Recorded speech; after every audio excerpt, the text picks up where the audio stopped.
Olá pessoal, bom, não deu para fazer a revisão com todo mundo, né? Ficou algumas turmas que eu não tive revisão, então eu resolvi gravar esse vídeo. Tanto quem já viu a revisão como quem não viu ainda, espero que dê uma melhorada no entendimento e ajude aí para vocês entenderem melhor a matéria, tá? A gente vai tá vendo aqui na nossa revisão as transformações do estado físico, que nós já até trabalhamos em avaliação anterior, que era, né, o sólido, líquido e gasoso, passando de uma fase para outra. Onde a gente vai ter fusão, aqui ó, a gente vai ter fusão. O que é a fusão? É bom que a gente entenda o que é a fusão. É quando o gelo está derretendo, passagem do sólido para o líquido.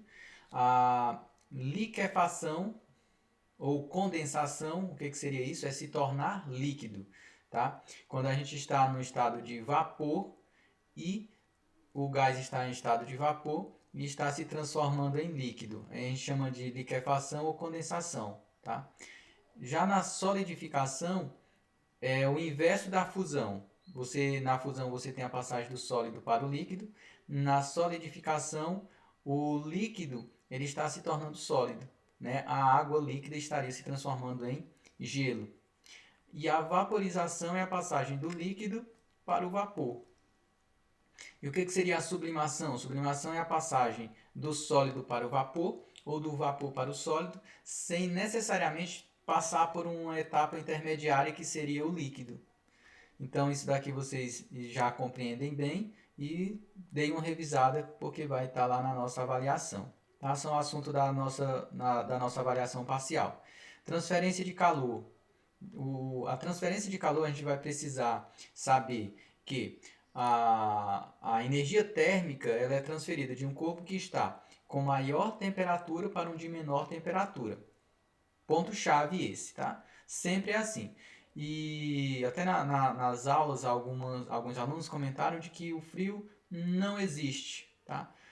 Porque o frio, na verdade, é a ausência de temperatura, a ausência de energia térmica. Então, não consigo transferir a ausência de energia, eu só consigo transferir energia. Então, o corpo que tem energia transfere para o que não tem.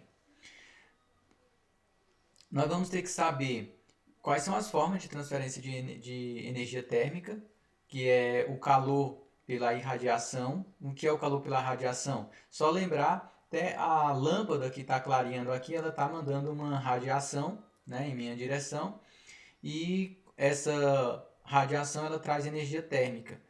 É como também a nossa luz maior, né, o Sol, ele manda energia térmica aqui para a Terra através de irradiação, ok? Mas todos os corpos emitem radiação térmica. No nosso corpo, qualquer substância, qualquer objeto que é composto de átomos, né, toda substância, porque lá eles têm átomos, os átomos eles estão em constante agitação, eles estão vivos, então ele tem uma temperatura e de alguma forma está irradiando essa temperatura. Por que, que não acaba? Porque tem temperatura saindo, mas tem temperatura também, tem energia térmica também entrando nesses corpos. Como por exemplo, uma calculadora dessa, né? Ela está irradiando energia térmica, mas ela também recebe energia térmica de outros corpos. Tá? E aí se mantém sem chegar ao zero absoluto. Então a irradiação é uma energia térmica que ela é transportada sem um meio material, ela pode viajar no vácuo. A condução é quando você toca, tá, um objeto no outro, aí passa de um objeto para o outro a energia térmica. Aí isso é por condução, né? A gente lembra o contato.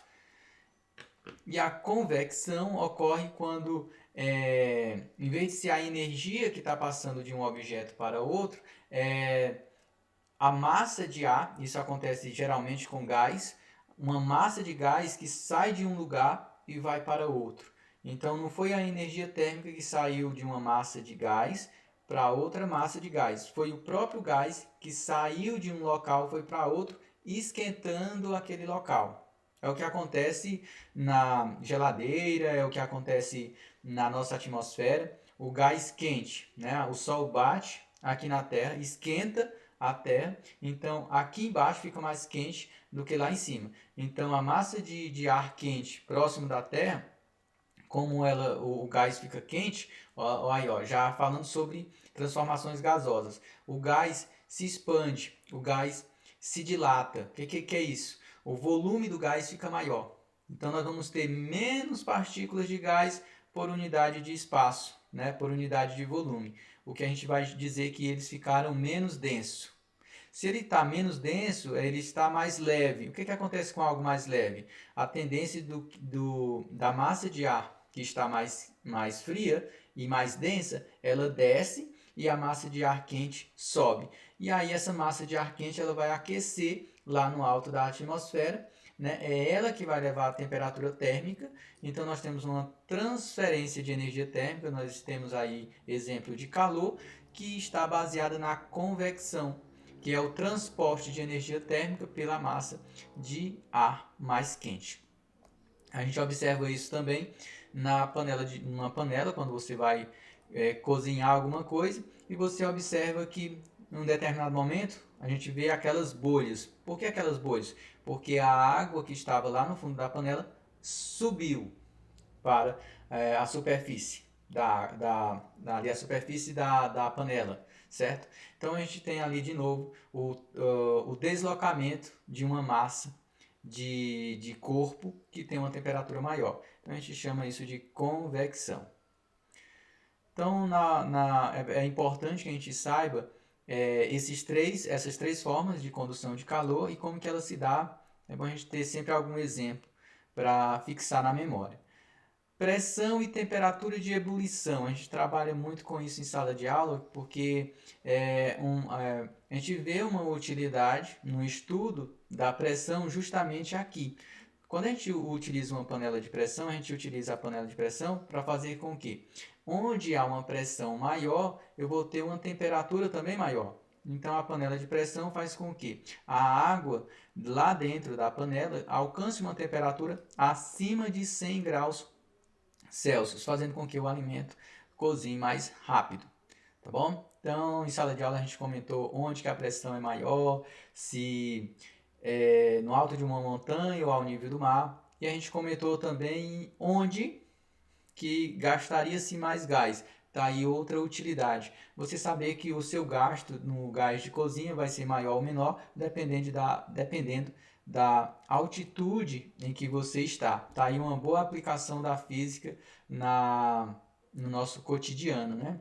Outra boa aplicação da física no nosso cotidiano, também falando sobre esse tema, é que se eu tenho uma água que ela evapora a 100 graus Celsius e você coloca água para ferver, eu gosto de salientar isso também, quando ela chega a 100 graus Celsius, ela começa a se transformar em vapor, que é o assunto que a gente estava vendo aqui, ó. Quando acontece a vaporização, começa a se transformar em vapor. Se ela já começa a se transformar em vapor, não adianta você continuar com o fogo alto, porque vai continuar com a mesma temperatura. Então o ideal é, ferveu a água, você reduz, né, o fogo. É uma forma de economizar, certo? Já é uma atitude consciente e essa atitude consciente veio com base no estudo da física. Entendendo a física, aí você já toma uma atitude mais responsável diante do nosso grande gasto dos recursos naturais. Ok? Uma boa ideia aí para você estar colocando em prática e chegando em casa repassando para os pais. Ó, o que eu aprendo na escola, ela reflete na sociedade e repassa para os pais, mostra que tem importância, que eles, né, cuidarem de você, mandar você para a escola, preparar comida, tudo certinho, vale a pena. Calor específico. É sempre bom a gente entender essa definição aqui de calor específico. Você tem que saber o que é o calor específico. Olha, a unidade de medida de calor específico é dada por caloria por grama graus Celsius. O que isso significa? Significa que para que você aqueça 1 grama uma graminha de uma determinada massa, né, de uma determinada substância.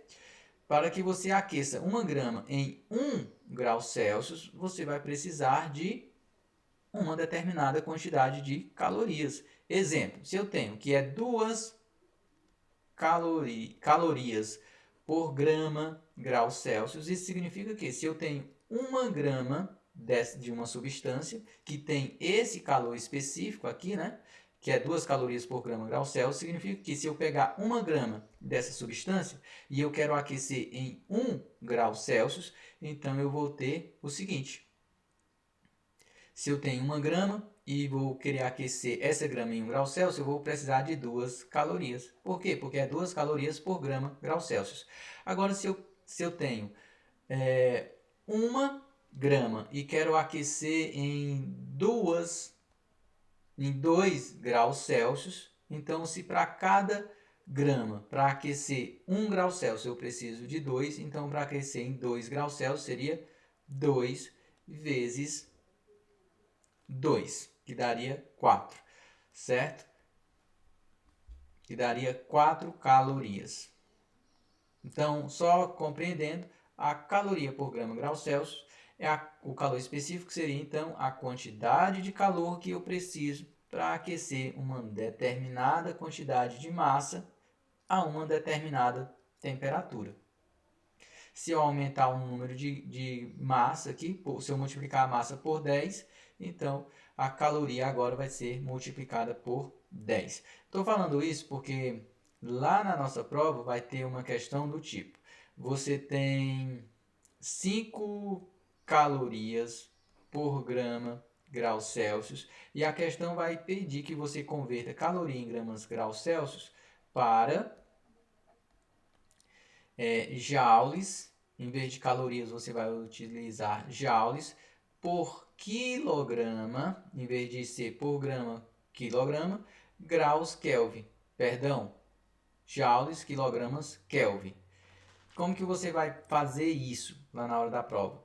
Entendendo o que é o calor específico, bom, a questão ela também vai dar o seguinte, ó, que 1 caloria, vocês têm isso já, mas a questão também vai trazer. 1 caloria corresponde a 4,18 joules.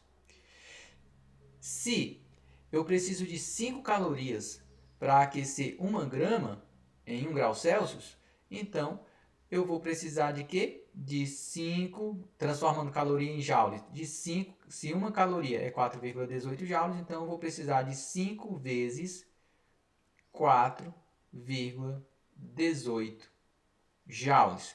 5 vezes 4,18, isso aí vai dar 20,9 joules. Vou confirmar na calculadora.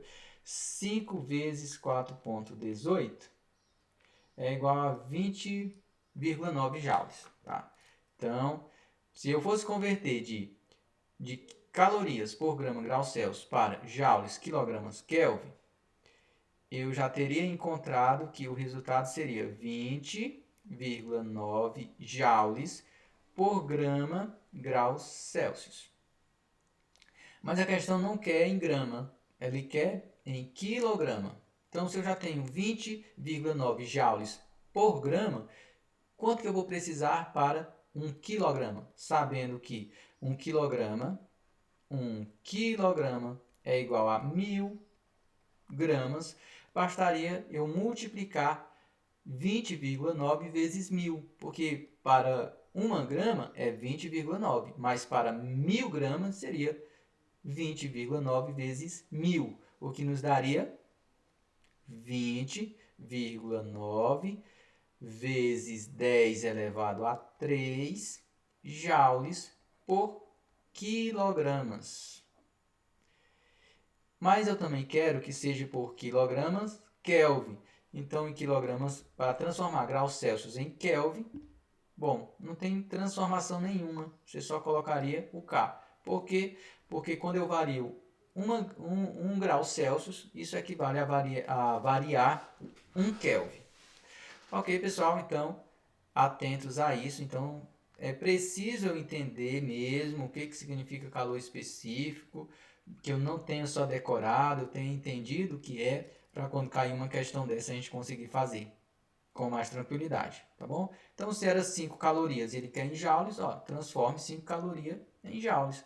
Se era grama e ele quer em quilograma, bom, então vou colocar por quilograma. Então, agora eu vou precisar de mais energia. Quanto mais? 1000 vezes mais. Capacidade térmica. Bom, calor específico é a quantidade de energia para fazer com que uma substância varie em 1 grau Celsius. Uma substância varie em 1 grau Celsius, 1 grama dessa substância, certo? Agora, o que é a capacidade térmica? É a quantidade de calor que uma substância precisa receber para variar a sua temperatura em 1 grau Celsius, independente da massa. Tá? Então, vamos colocar aqui um exemplo. Imagina que eu tenho o objeto 1 e o objeto 2. E o objeto 1 e o objeto 2, eles são feitos do mesmo material, tá? Tem a mesma composição química, então esses dois materiais aqui, eles possuem o que? O mesmo calor específico, tá? Possuem o mesmo calor específico. Só que tem uma curiosidade. Eu mando para o corpo 1 uma certa quantidade de energia térmica. Eu vou mandar o calor X para 1. E eu mando para o corpo 2 a mesma quantidade de energia térmica, QX também. Tá? Então, os corpos são feitos do mesmo material, da mesma substância, recebem a mesma quantidade de calor, mas a gente observa o seguinte, que o objeto 1 ele fica um pouco mais aquecido do que o objeto 2. Tá? Esse aumentou a temperatura mais do que esse. Por que isso acontece? Se foi fornecida a mesma quantidade de calor e se os corpos têm o mesmo calor específico, ou seja, são iguais, por que um aquece mais do que o outro? A única explicação é que um desses daqui tem mais massa. Quem que tem mais massa? O corpo 2. Ele não aqueceu tanto porque ele tinha mais massa. Então, analisando só os dois corpos, eu vou dizer que o corpo 2 ele tem uma capacidade térmica maior. Ele consegue absorver mais energia térmica para variar a sua temperatura igual ao outro. Certo? Então, para que esse corpo chegue à mesma variação de temperatura, eu vou ter que colocar mais calor. Então, eu vou ter que colocar mais calor. Quando um objeto precisa de mais calor para variar a sua temperatura do mesmo tanto que variou a temperatura de um outro corpo, a gente vai dizer o seguinte, que esse corpo que precisa de mais calor tem uma capacidade térmica maior. Ou seja, precisa de mais calorias para variar sua temperatura em 1 grau Celsius. Ok? Então, pode encontrar-se lá na prova uma questão onde faça uma relação com capacidade térmica e você vai ter que só lembrar calor específico, saber o que é a quantidade de energia para fazer variar em 1 grama de uma substância em 1 grau Celsius. A capacidade térmica é a quantidade de energia que um corpo precisa para variar sua temperatura independente da massa desse corpo. Transformações gasosas. Transformações gasosas, a gente viu que as grandezas de um gás é pressão, volume e temperatura. O que a gente precisa saber? Só aquilo que a gente viu em sala de aula. Você observar uma dessas variáveis, alterar ela e observar o que acontece com as outras. Exemplo, se você tem uma pressão e você vai aumentar a pressão, você aumenta a pressão, você observa, se eu aumentei a pressão de um gás, aumentei a pressão, o que acontece com o volume? Lembra daquela bomba de encher pneu que a gente trabalhou como exemplo em sala? Se você aumenta a pressão, o volume diminui. Aumentei a pressão, o que aconteceu com a temperatura? A temperatura também vai aumentar. Ok? Então, analisando de outra forma. E se eu aumentei o volume? Se você aumentou o volume, é porque a pressão diminuiu. E se você aumentou o volume, É sinal de que a temperatura também diminuiu. Então, aí, pessoal, a gente já tem as relações que a gente precisava. Aumentou a temperatura, tá? Aumentou a pressão. Aumentou, agora se a gente fosse analisar, aumentou a temperatura. Vamos fazer agora a análise da temperatura aqui, bem rapidão. Se eu aumento a temperatura, as moléculas do gás se movimentam mais rápido, então a pressão também vai aumentar. E o que acontece com o volume? A tendência é de que o volume também aumente. Em alguns casos, a gente vai ter que a pressão não muda, que é a transformação isobárica. Em alguns casos, o volume não muda, isovolumétrica. Em alguns casos, a temperatura não muda, a gente fala isotérmica. E em outros casos, vamos ter que tudo muda e a gente vai chamar isso de uma transformação adiabática, uma transformação completa, tá? Então, já a gente fala sobre isotérmicas, isobárica e isovolumétrica.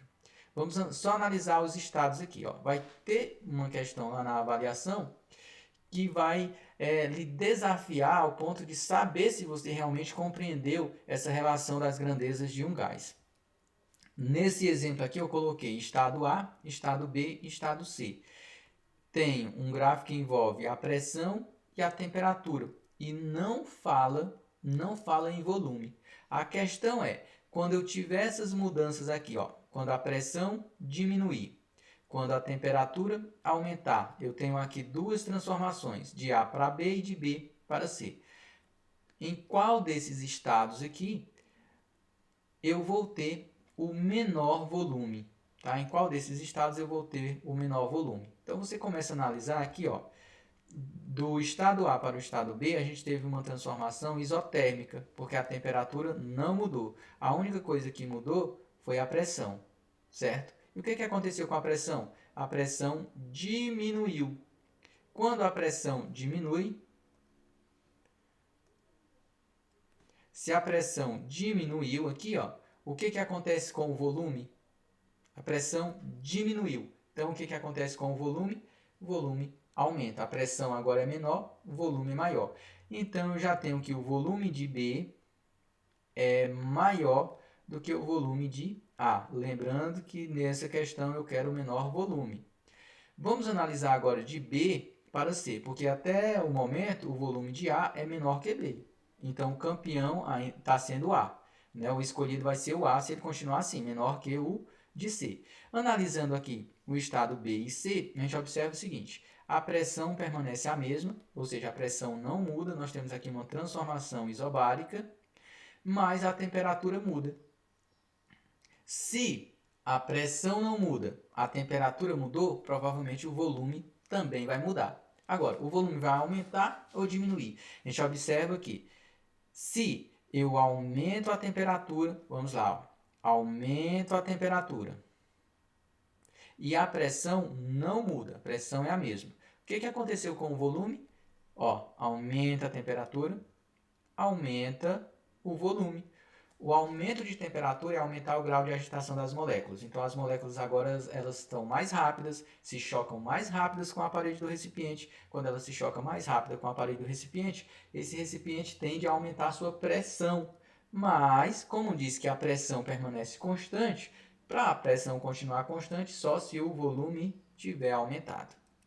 Então, já temos também que o volume em C é maior do que o volume em B.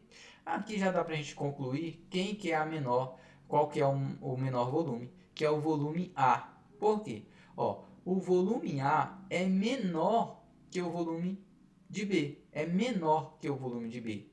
E o volume de B é menor do que o volume de C.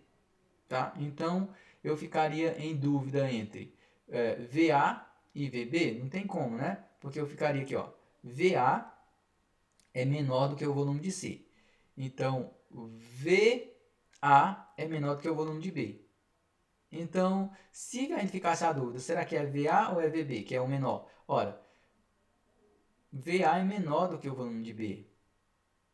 Então, seria VA. Então vai ter uma questãozinha para você fazer uma análise parecida com essa. Isotérmica. Vou fazer aqui um cálculo, né? Nessa isotérmica significa que a temperatura não muda, temperatura é constante, temperatura constante. Se a temperatura é constante, a única coisa que vai mudar é volume e pressão.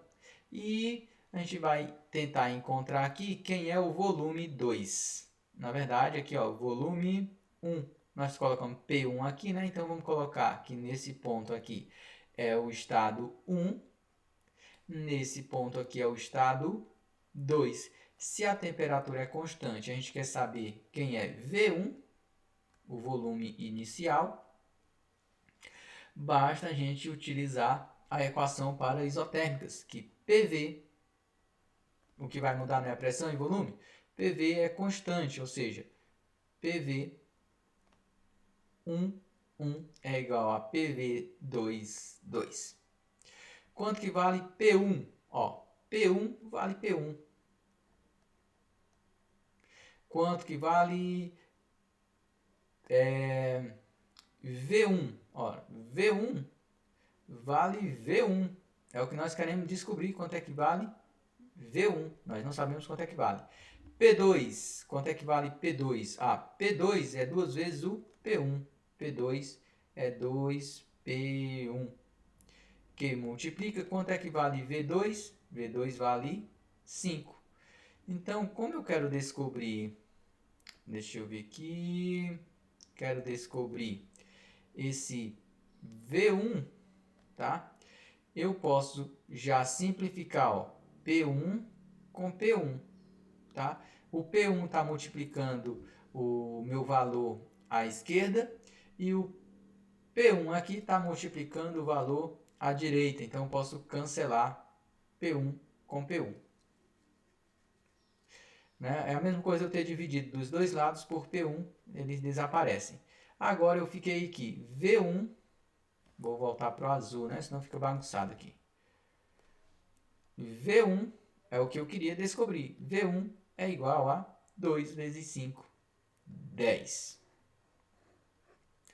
Então, dei uma revisadazinha, vejam os exercícios que foram feitos em sala. O intuito dessa aula é mostrar mais ou menos o que vai cair na prova, e é isso, vocês vão precisar saber fazer esses cálculos, né? Observar se ela é isotérmica, isobárica, isovolumétrica e constatar se for isobárica, a nossa equação vai ser V1 sobre T1 é igual a V2 sobre T2, que é igual a V3 sobre T3, que é igual a... Continua, V5 sobre T5, ela é constante, não muda. Isovolumétrica, o volume é constante, então você teria aqui P1 sobre T1 é igual a P2 sobre T2 e P3 sobre T3 e assim sucessivamente. Pessoal, era isso. Espero que esclareça um pouco mais, né? Espero que vocês nem precisassem dessa revisão, né? Que vocês já tenham compreendido tudo. Mas caso fique alguma dúvida, tenha ficado alguma dúvida, essa apresentação aqui provavelmente vai ajudar um pouquinho vocês, tá bom? Então, no mais era isso. Obrigado aí pela paciência e estar assistindo o vídeo. Espero que tenham melhorado aí o entendimento e façam uma boa avaliação. E até lá!